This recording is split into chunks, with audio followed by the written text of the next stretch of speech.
Listo, vamos a poner un video de entrada mientras se conecta de pronto algún otro que nos va poniendo el ambiente para el mensaje de hoy. Así que vamos a ver cómo se escucha a través de este medio.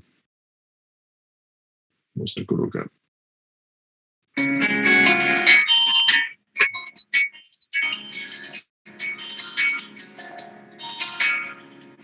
Como un sendero entre montañas, estrecho y arduo al caminar, así voy a ti, mi rey, como al manantial, velando el tiempo y las heladas que el enemigo me ponga, así voy a ti, Jesús, como al manantial.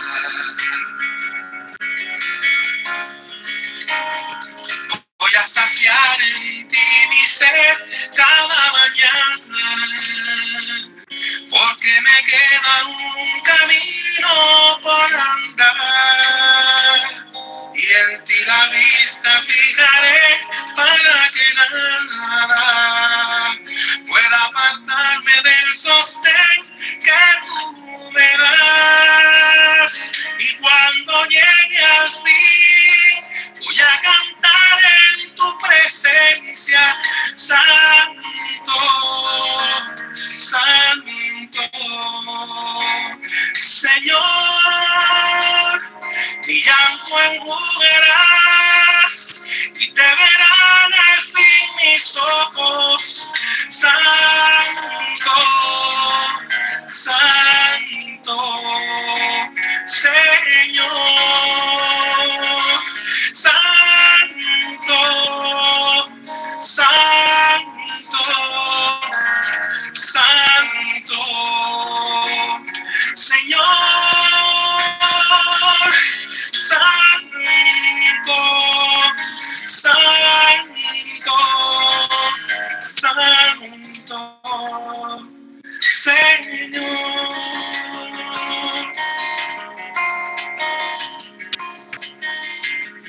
Como un velero entre las aguas, rumbo a su puerto sin cesar, así voy a ti, Señor, como al manantial, como un soldado en la batalla, que da la vida por ganar, así voy a ti, Jesús, como al manantial. Voy a saciar en ti mi sed cada mañana,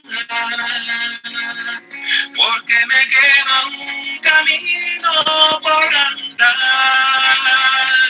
y en ti la vista fijaré para que nada pueda apartarme del sostén que tú me das.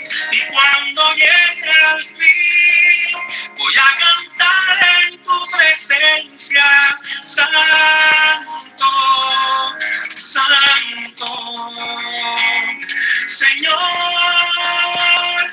Mi llanto enjugarás y te verán al fin mis ojos, Santo, Santo, Señor,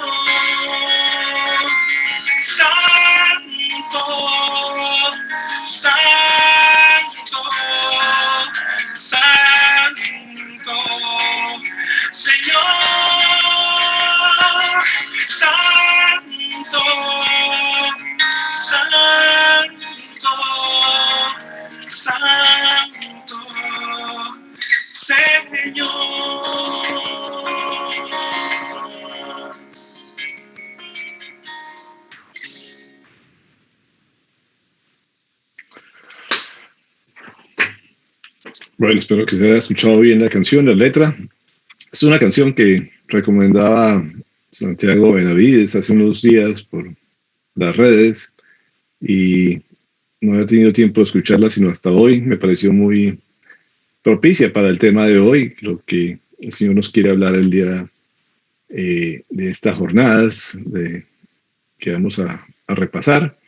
Y todo esto tiene que ver con el proceso de santificación, lo que el Señor nos va tratando, nos va corrigiendo en este camino para hasta el día que nos presentemos ante Él. Y como decía la canción, vamos a verlo santo, santo, y Él nos quiere ver también santos a nosotros. Así que necesita un tratamiento, un proceso por el que nos va llevando a través de la vida. Y eso precisamente de eso se trata este recorrido a través del desierto, desde el momento que fuimos liberados del pecado hasta que vamos a estar en la tierra prometida que nos ha dado para nosotros su iglesia. Así que terminamos la vez pasada a las orillas de Cades Barnea, que como ven aquí en el mapa tiene que ver con toda esta región del desierto de Parán. Esta es la región donde estamos en estudio. Así que, como les decía, aquí empezamos a dar vueltas nuevamente cuando estamos a punto de ingresar a la tierra prometida por la desobediencia del pueblo, por enviar unos espías que no tenían que nada, tenían que ir a espiar. El Señor lo permitió, pero eso le significó seguir dando vueltas por el desierto durante 38 años más. Así que aquí vamos a empezar hoy el primer campamento y el primer trato de parte del Señor hacia este pueblo desobediente, hasta este pueblo que dudó, que desconfió, que simplemente protestaba porque las cosas no parecían tan fáciles como se imaginaban. Así que aquí empieza el trato del Señor para la desobediencia. Digamos, el campamento número 15 es el campamento de Rimón Pérez, que en todas partes hay Pérez, como dicen. Y Rimón Pérez lo menciona en los números 33-19, que nos va llevando la ruta. Dice, partieron de Ritmá y acamparon en Rimón Pérez. Rimón Pérez, ¿qué significa? Son dos palabras, es una palabra compuesta por dos palabras. Una es estallar y otra es granada. Básicamente lo que significa estallar la granada. Esto significa este lugar. ¿Y qué evento sucede aquí? ¿Y qué lección tiene para la vida? Lo que vamos a mirar en este momento. Dice números 14:39, cuando Moisés terminó de decirles esto, todos los israelitas se pusieron a llorar amargamente. ¿Qué fue lo que les dijo Moisés? Como les decía, por cada día que habían estado allí espiando la tierra prometida, tenían que, el Señor iba a impedir que entraran a la tierra prometida y iban a durar 38 años dando vueltas. En total, pues tuvieron los 40 después de los 2 que llevaban. Así que este recorrido de 2 meses, de 2 años, se convierte ahora en 40 años. Y esto los puso a llorar, como dice, amargamente a todo el pueblo por ver la decisión de parte de Dios. Y aquí utiliza la palabra abal, que significa lamentar, afligir, destruir, enlutar, entristecer, gemir, hacer duelo, lamentar, llorar o hacer luto. Es lo que esta palabra significa, la palabra abal. Así que ellos hicieron luto, se entristecieron, y como todo luto, frena básicamente a las personas de un tiempo que simplemente se detienen a lamentarse y no permite avanzar en la vida. Esto es lo que al final y al cabo hace la tristeza y el luto. Y esto lo que sucede en este lugar. Vamos a leer números 14, 36, 39. Dice, y los hombres de que Moisés habían enviado a explorar la tierra y que vueltos habían hecho murmurar contra él a toda la congregación al difamar a aquella tierra. Aquellos hombres, pues, que habían difamado a la tierra perversamente, murieron a causa de un flagelo en presencia de Jehová. Quiere decir que los 10 hombres que hablaron y que murmuraron viendo las cosas negativas, estos 10 hombres, estos 10 espías, murieron. Solamente Josué, Ben-Nun y Caleb, Ben-Jefón, quedaron con vida dentro de aquellos hombres que habían ido a explorar la tierra. O sea, el Señor los castigó con la muerte a los que hablaron terroríficamente y chismearon y llevaron murmuraciones al resto del pueblo y les infundieron miedo. Y solamente los que hablaron confiados en el Señor fueron los que se salvaron. Cuando Moisés refirió esas palabras a todos los hijos de Israel, el pueblo se afligió en gran manera. Así que vemos las consecuencias de lo que es no confiar en el Señor, de dudar en las ordenanzas del Señor y sobre todo hacer cada quien lo que bien le parecía, que fue lo que sucedió con estos hombres. ¿Cuál es la lección aquí? Ya sabemos lo que pasó. Aquí vemos unas figuras ornamentales del sumo sacerdote, del efod. Dice, y en sus orlas harás granadas de azul, púrpura y carmesí alrededor, y entre ellas campanillas de oro alrededor. Estamos hablando de que este lugar significa granadas que estallan, pero no son granadas de guerra, como de pronto nos imaginamos ahorita, son granadas de fruta, como la granadilla, se parece a esto, y el Señor las utilizó para colocarlas en el efod del sumo sacerdote, y eso es bien interesante. Vemos aquí de pronto cómo las representan en esta figura. Dice que en las orlas, en las orillas, harás granadas, dice aquí, de azul, púrpura y carmesí. Aquí las vemos en este lugar, alrededor de estas campanillas, y entre ellas campanillas de oro alrededor. Así se vestía el sumo sacerdote, y el Señor es un Dios de detalles.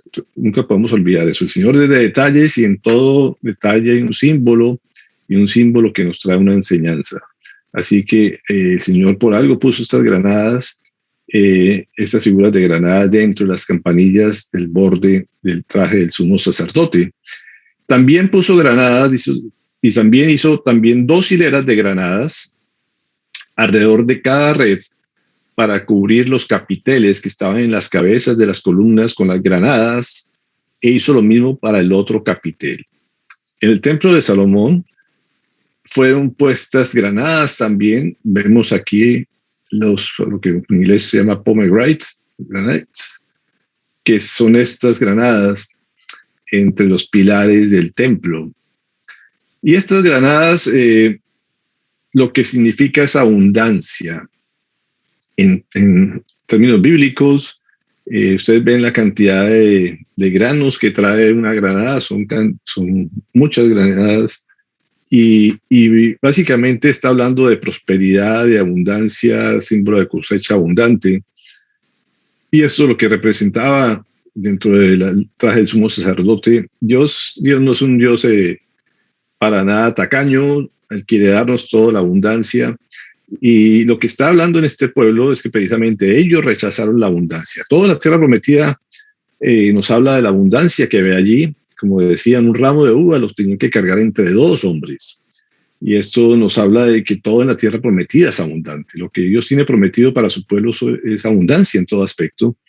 Y la granada, dentro de términos bíblicos, como digo, significa eso, simboliza eso más bien, no solamente por la cantidad de granos, sino por la calidad del fruto. Este, de hecho, uno de los frutos que más nutrimentos tiene para el cuerpo, es de mucha utilidad para la salud también, y el Señor le utilizó esta fruta para mostrar la abundancia que tenía prometida para eso. Pero aquí vemos en 2 Samuel 6:8, dice, David se disgustó porque Jehová había quebrantado a Usa, por lo que llamó a aquel lugar Pérez Usa hasta hoy.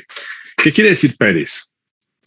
Y no tenemos nada contra el apellido Pérez, pero lo que simboliza o lo que significa Pérez es quebrantar.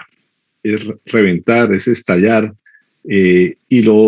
Aquí vemos lo que también lo utilizó David para llamar a este lugar Pérez Usa, porque recordemos el episodio de Usa que murió por dejar caer el arca, por llevarlo de la manera incorrecta, por desobedecer también las instrucciones del Señor. Pero habla del quebrantamiento o el quebranto que sufrió Usa por causa de esa desobediencia, y por eso David colocó Pérez Usa.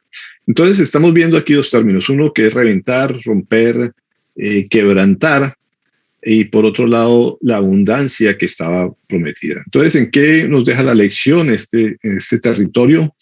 Que es básicamente este Pérez significa chocar contra la voluntad de Dios. Es lo que podríamos interpretar este episodio en el proceso del desierto de Parán. Ellos desobedecieron la voluntad de Dios. La voluntad de Dios era que fuera abundancia, que gozaran, que disfrutaran de la tierra prometida, pero por la desobediencia del hombre, por dudar y desconfiar de las cosas del Señor, tomaron otras decisiones, y esto hace que choquemos y nos rompamos contra la voluntad de Dios. Y aquí vemos una granada estallada, básicamente se pierde todo su vigor, su propósito, por causa de la desobediencia del hombre.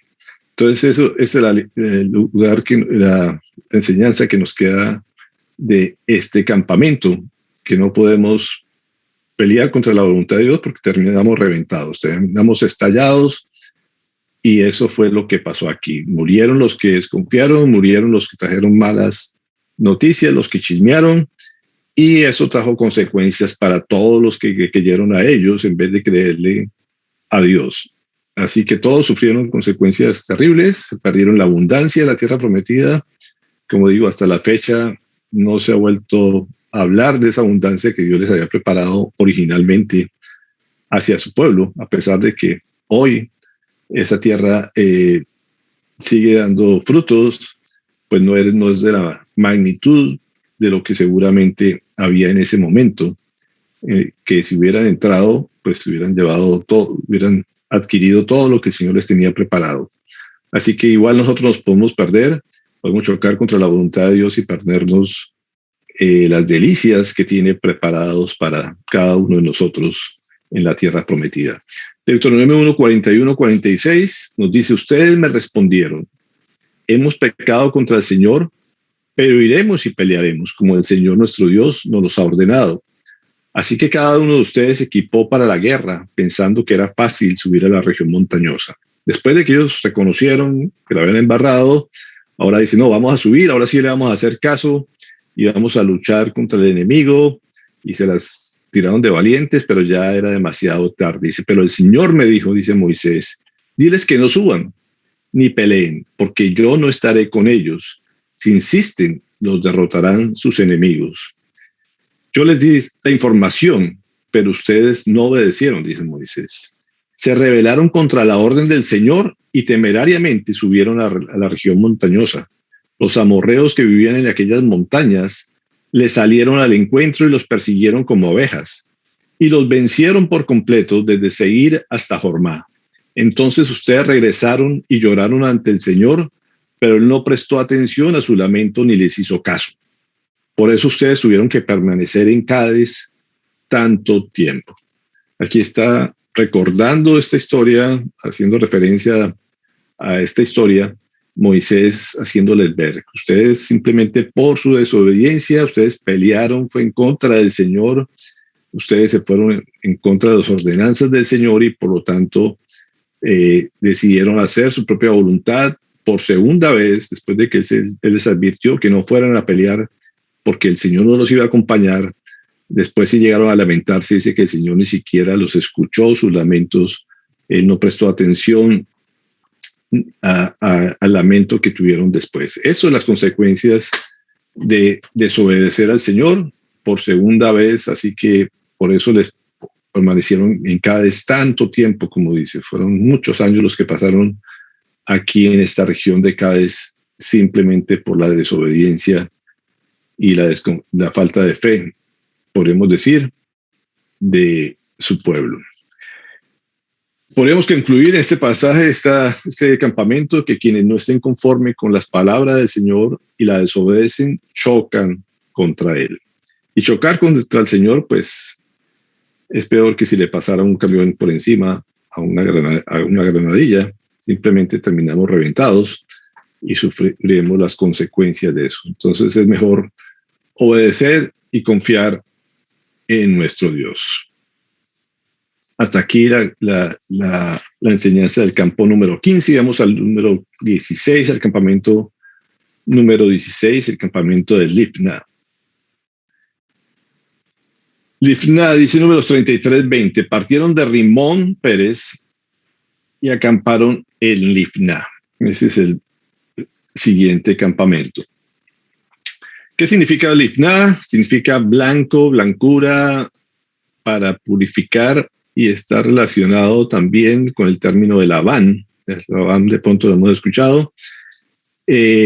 No se sabe exactamente el lugar, como muchos de estos lugares, pero en Deuteronomio 1:1 mencionan algunos pueblos, y entre esos menciona Labán. Se considera que es el mismo pueblo de Libna.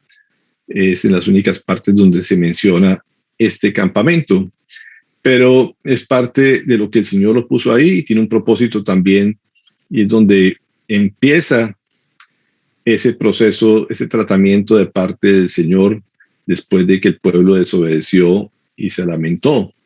Así podemos decir que es un pueblo que estaba, le daba pesar, se sentía mal por lo que había hecho, y aquí el Señor empieza a dar un tratamiento después de esta desobediencia. ¿Cuál es el evento aquí? No hay un registro bíblico histórico que la Biblia nos diga exactamente qué pasó en este lugar. Nos menciona que fueron a este lugar, pero los comentaristas hacen referencia por el título. Sabemos que cada título de un campamento no es el nombre geográfico como tal, sino más bien lo que sucedió allí. Si le pusieron este nombre que significa blancura, es porque probablemente aquí aceptaron obedecer al Señor y ser purificados por Dios después de haberla embarrado, de haberse sentido mal. Empiezan a aceptar las órdenes del Señor y a permitir que los purifiquen. Como todo el que ha pecado, que cierto remordimiento, de pronto tiene que empezar por un proceso de blanqueamiento, de purificación, para poder volver a establecer la relación con nuestro Padre Celestial. Así que aquí, esto que significa blancura, probablemente es lo que empezó Dios a hacer en este lugar. ¿Cuál es la lección de este lugar? Dice, si nos arrepentimos y obedecemos, Dios nos blanqueará y no recordará nuestros pecados. Esa es la lección fundamental de este campamento. Vamos a mirar en Salmo 51:7. Dice, purifícame con hisopo y seré limpio. Lávame y quedaré más blanco que la nieve. Es un salmo que también David hizo después de haberla embarrado, después de haber desobedecido. Pero él sabe que el Señor, cuando uno le pone en la mano del Señor, él lo que hace es limpiarnos, purificarnos, dejarnos blancos como la nieve. Así lo expresa David en el Salmo. Él, para acercarnos a Él o permitir que haga la obra, nos tiene que lavar. Y el Señor nos lava de tal forma que quedamos completamente blancos como la nieve. En Isaías 1:18 nos dice, vengan, pongamos las cosas en claro. Dice el Señor, ¿son sus pecados como escarlata? Dice, quedarán blancos como la nieve. Son rojos como la púrpura, quedarán como la lana. ¿Están ustedes dispuestos a obedecer? Comerán lo mejor de la tierra. Se niegan y se rebelan, serán devorados por la espada. El Señor mismo lo ha dicho. Y aquí en Isaías precisamente creo que nos describe perfectamente el trato del Señor. Si hicimos pecado, Él dice que nos va a dejar blancos como la nieve. Si nuestros pecados son rojos, quedaremos como la lana blanca. Así que dice, ¿ustedes están dispuestos a obedecer? Van a recibir bendición, pero si no, pues van a ser reventados como la granada. Básicamente es lo que nos resume también aquí, que tiene que ver con el campamento anterior. Entonces el Señor nos somete a un proceso de blancamiento. Lo primero que Él hace para poder volver a darnos la posibilidad de entrar en la bendición. Ese es el tratamiento que el Señor siempre ha hecho a través de la historia, es limpiarnos y después sí prepararnos para la bendición. Y esto es un proceso continuo, como digo, aquí todo es circular, se puede decir, ¿sabe? Es una historia que se repite y se repite y se repite a través de los años y de los siglos con el pueblo del Señor. Nos vamos a ser blanquecidos también, vamos, cuando estemos en su presencia, miremos Apocalipsis 7:13, dice, entonces uno de los ancianos me preguntó, esos que están vestidos de blanco, ¿quiénes son y de dónde vienen? Eso usted lo sabe, mi señor, respondí. Él me dijo, aquellos son los que están saliendo de la gran tribulación y han lavado y blanqueado sus túnicas en la sangre del Cordero. Este es ya el panorama final, precisamente cuando estemos en su presencia, no solamente los de la gran tribulación, sino todos sus hijos van a estar vestidos de blanco, que significa la pureza, la limpieza. Ahí no habrá nada de pecado, no habrá ninguna mancha, la iglesia está completamente santa, y aquí estaremos santos, santos, santos, ante un Dios santo, santo y santo, completamente blanco. Así que, ¿cuál es el detergente que el Señor utiliza para limpiarnos? Dice que la sangre del Cordero es lo único que limpia el pecado del mundo, lo tenemos claro, y aquí la misma palabra nos recuerda, han sido blanqueados sus túnicas en la sangre del Cordero, y no solamente los que estamos pretribulacionistas, sino los que están en la tribulación también serán lavados con la sangre del Cordero, y este litna representa eso, ese lavamiento, ese tratamiento que el Señor hace en este lugar contra el pueblo que empieza a sentirse arrepentido. Isaías 43:25 dice, yo soy el que por amor a mí mismo borra tus transgresiones y no se acuerda más de tus pecados. Así que el Señor hace una limpieza tan profunda que esa suciedad, esos pecados terminan en el fondo del mar, y Él nunca más se acuerda, por amor a sí mismo, dice así su palabra, no se vuelve a acordar de nuestro pasado, de nuestros pecados, y quedamos completamente blanqueados y sin ningún tipo de mancha. Y aquí salimos de Libná. Libná nos lleva al campamento número 17, después de empezar ese proceso de purificación, de blanqueamiento. Vamos al campamento de Risa. Risa, no es de reírnos, sino de Risa. Partieron de Libná y acamparon en Risa, dice Números 33:21. Risa significa ruina, romper, aplastar. No es, como les decía, de reírnos, sino que más bien es un campamento de rompimiento, de aplastamiento, de ruina. Y una cosa, como digo, era estallarnos contra el Señor por desobedecer, tenía una simbología, pero aquí nos habla de que hay que rompernos y aplastarnos nosotros. ¿Cuál es el evento que sucede aquí? Básicamente lo que sucede aquí también no hay nada que, de aquí, estos campamentos de Cades Barnea, no hay ninguna evidencia histórica o bíblica que hable específicamente de ellos. Volvemos a lo mismo, todos tienen que ver con su nombre, lo que seguramente sucedió allí, pero no podemos decir que hay una descripción bíblica de los acontecimientos que allí pasaron.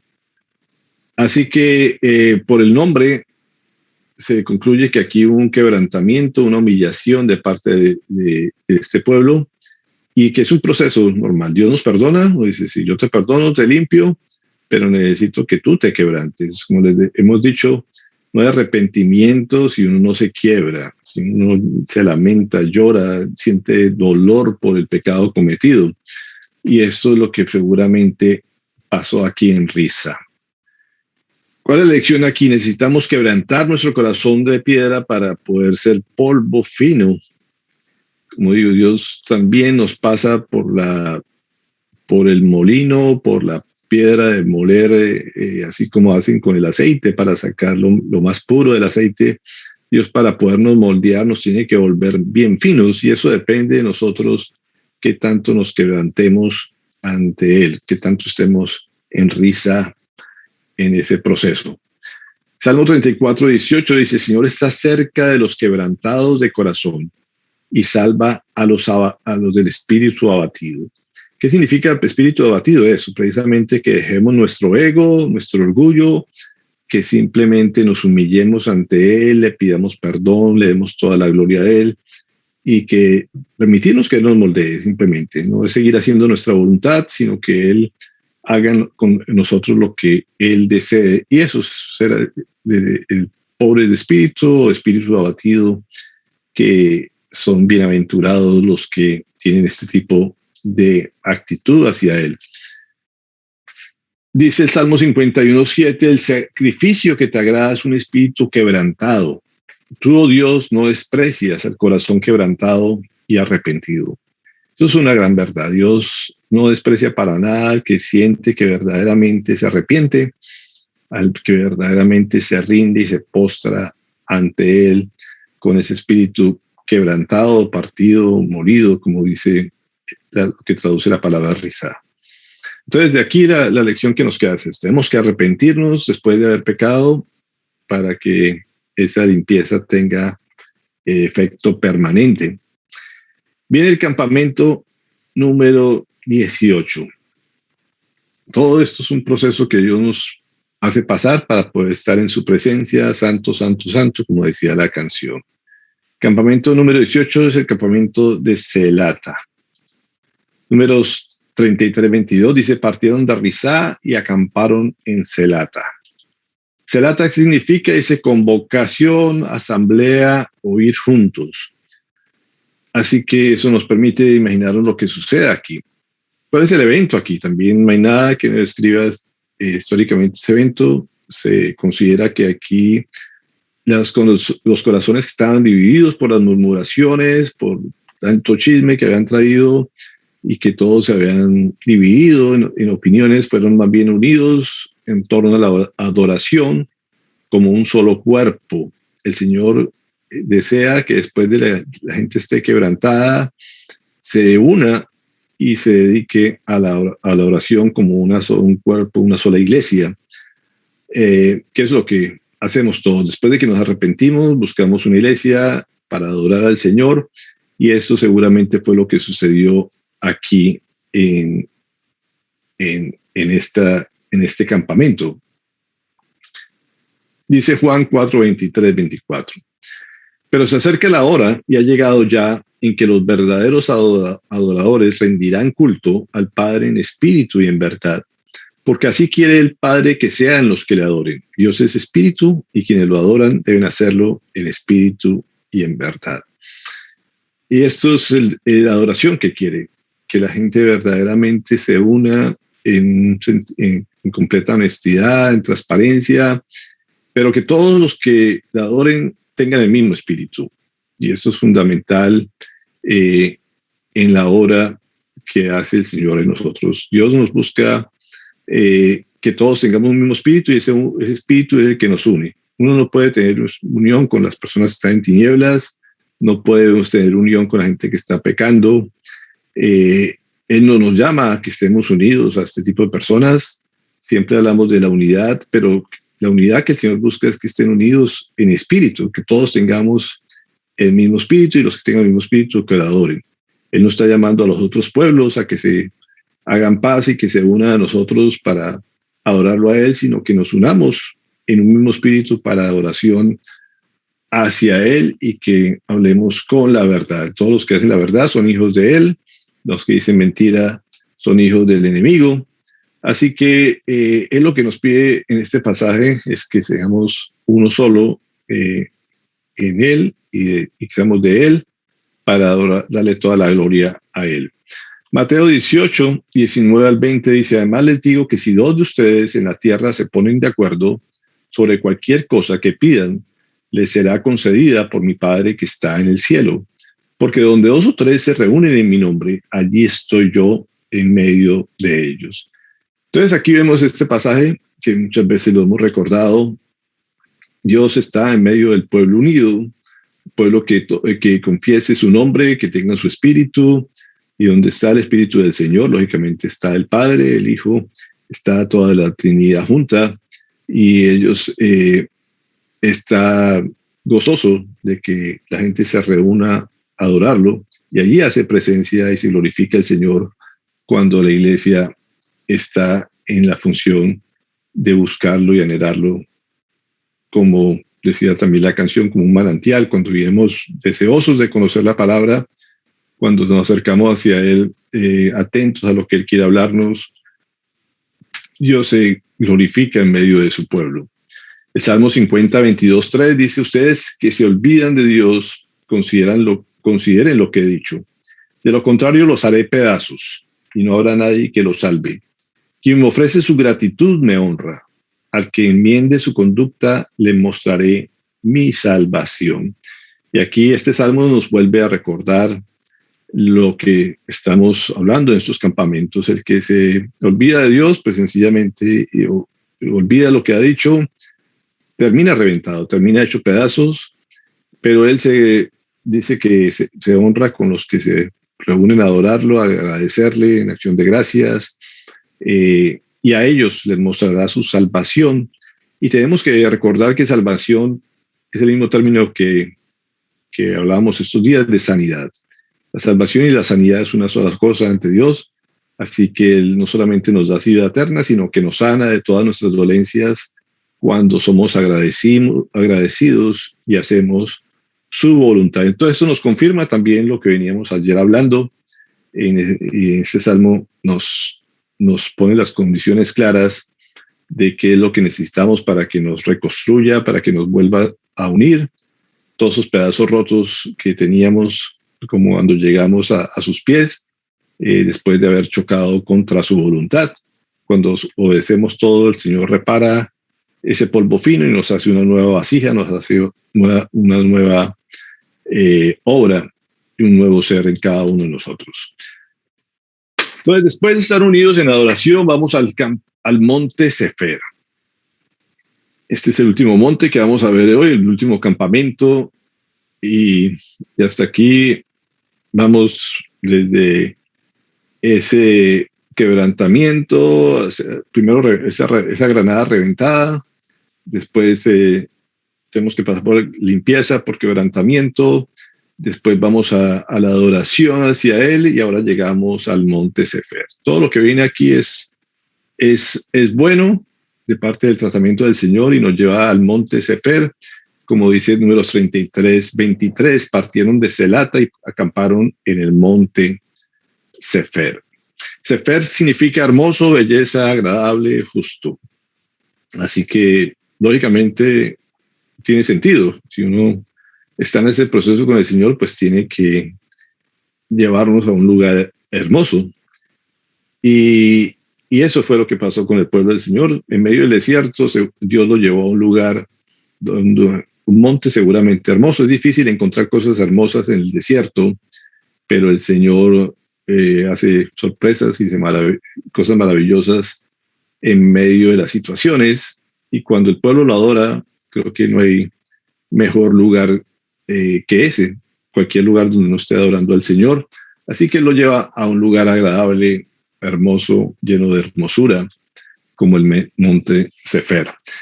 Entonces Dios guía a su pueblo a un lugar hermoso, podríamos decir aquí, que fue lo que pasó en este lugar. Jehová es la herencia, es la porción de mi herencia y de mi copa. Tú sustentas mi suerte. Las cuerdas me cayeron en lugares deleitosos, y es hermosa la heredad que me ha tocado. Decía esta canción, este salmo, el rey David, el Salmo 16, 5, 6.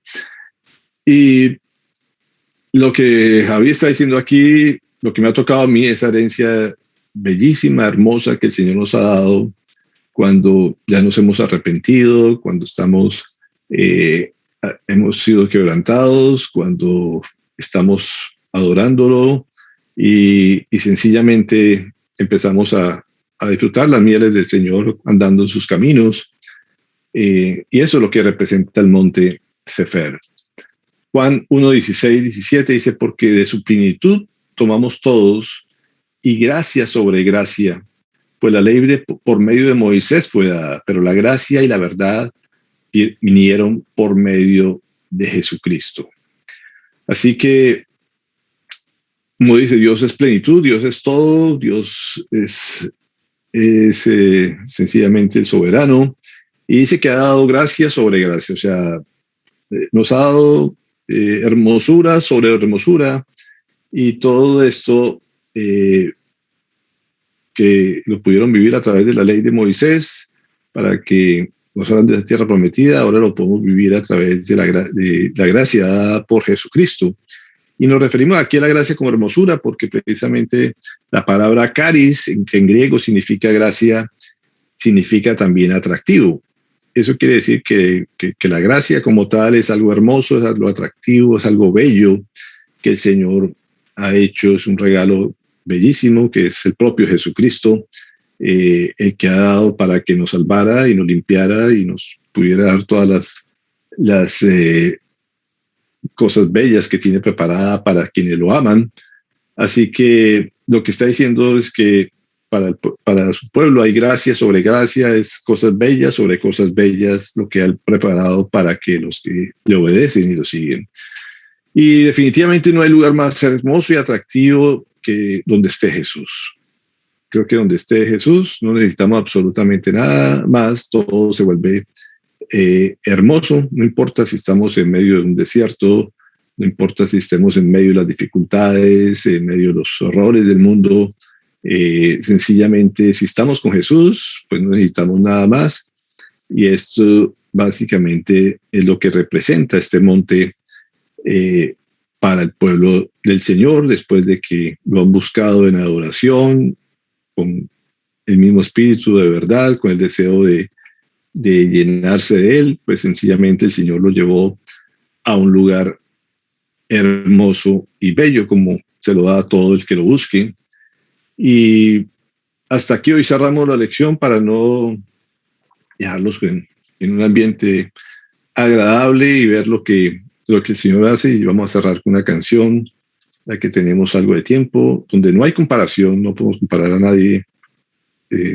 Lo que nos da el Señor, como es estar con su presencia, y quiero cerrar con esta canción de Christine de Clario.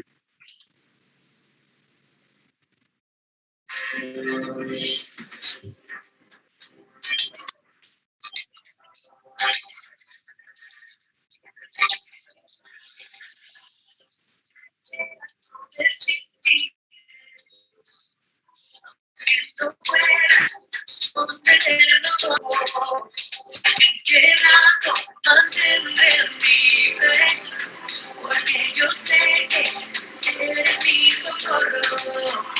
Todo el tiempo estás, no me dejarás, en todo lugar sé que te puedo hallar.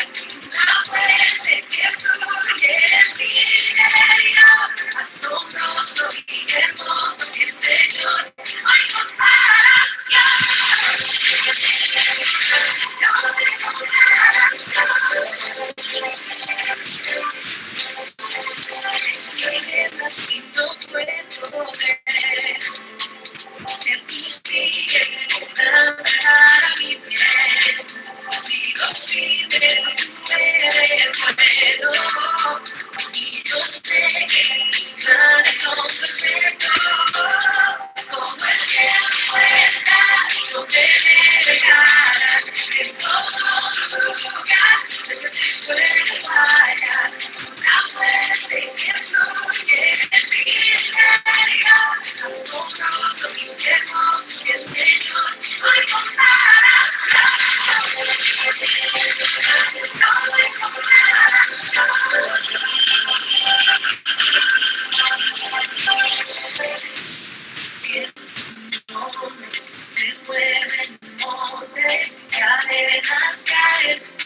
Creo que no hay comparación si estamos en la presencia del Señor, si estamos dejándonos guiar por Él, si lo buscamos, si estamos ansiosos, tenemos sed de Él.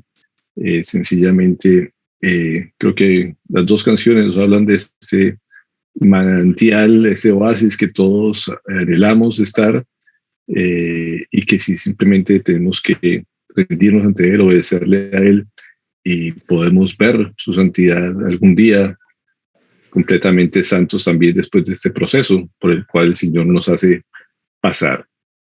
Quiero compartirles algo más, una ñapa de hoy, que el Señor mostró en las noticias de hoy. Esto está en el Tiempo, y salió un artículo que me llamó mucho la atención. Hablaba de esta roca de Nazla. Yo no había escuchado nunca esta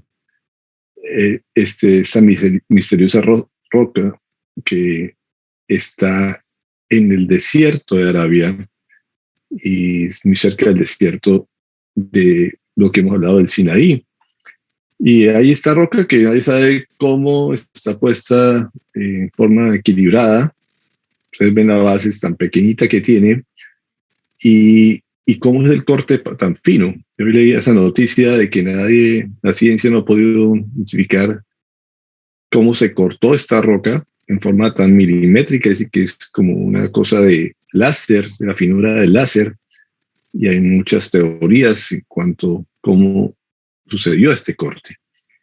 Y cuando yo leí esta noticia esta mañana, se me vino a la mente dos episodios que tienen que ver con lo que hemos venido estudiando en esta época. Hay dos rocas que el Señor menciona. Una precisamente cuando Dios deja ver parte del dorso de él ante Moisés, que le pide verlo, y así que abre una hendidura entre dos rocas para que él viera su dorso. Y la otra también cuando Moisés golpea la piedra y sale un manantial de agua para alimentar a su pueblo.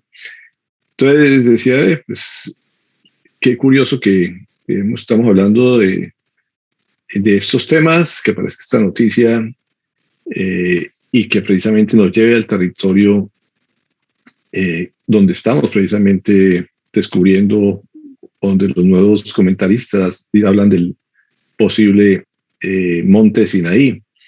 Vemos aquí la magnitud el tamaño de esta roca frente a este hombre, para que tengan las dimensiones, y mire la exactitud con que está cortada esta roca, y mire dónde está puesto esto. O sea, nadie entiende cómo no se cae, tiene un equilibrio completamente perfecto, y nadie se explica cómo está eso así. Pero cuando vemos el lugar donde está ubicado esto, que ese es el desierto de Taima y el oasis de Taima, este es el lugar donde está ubicada esta piedra. Yo comparaba lo que el Señor nos ha mostrado estos días de dónde estaría el monte Sinaí, y estamos hablando de esta zona. Este pedazo es esto acá, o sea, lo que estamos viendo aquí, donde se supone que fue el paso del Mar Rojo, sería acá. O sea, que el monte Sinaí está tendría que estar hacia esta zona, y habla de que el Señor se le manifestó a un costado o cerca a este monte. No fue donde le dio las tablas de la ley, sino abajo. Así que estamos hablando de un lugar también coincidencialmente, diría yo, muy cerca a donde fueron entregadas, donde Dios se la presentó o le permitió a través de la roca ver su gloria a Moisés. O seguramente también pudo ser donde lo llevó a que golpeara la roca para darle agua a su pueblo. Así que simplemente es una curiosidad noticiosa del día de hoy, que en el Tiempo nos regala esa información, y que me parece que nos está hablando de lo mismo. Estamos deseosos de ver al Señor, de recibir su manantial de bendiciones, de toda la abundancia que Él tiene para nosotros, y pues toda la enseñanza de hoy y las canciones y todo como que nos han hablado de lo mismo. Así que simplemente es estar con los oídos atentos a lo que el Señor nos quiere mostrar